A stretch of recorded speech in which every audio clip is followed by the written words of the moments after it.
О ранней диагностике и выявлении легочно-артериальной гипертонии сегодня говорили на научно-практической конференции, посвященной этой болезни.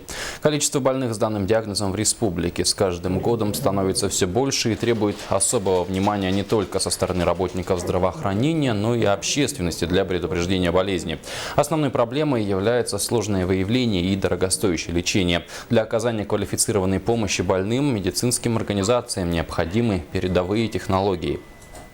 Проблема, она очень сложная, она затрагивает не только кардиологию, но и другие отрасли медицины, как терапия, как пульмонология и другие заболевания тоже протекают с легочной артериальной гипертензией. Приехали к нам ведущие специалисты из Новосибирского института имени Мишалкина, профессор Иванов Сергей Николаевич и ведущий специалист из Хабаровска Лукьянчикова Вера Филипповна.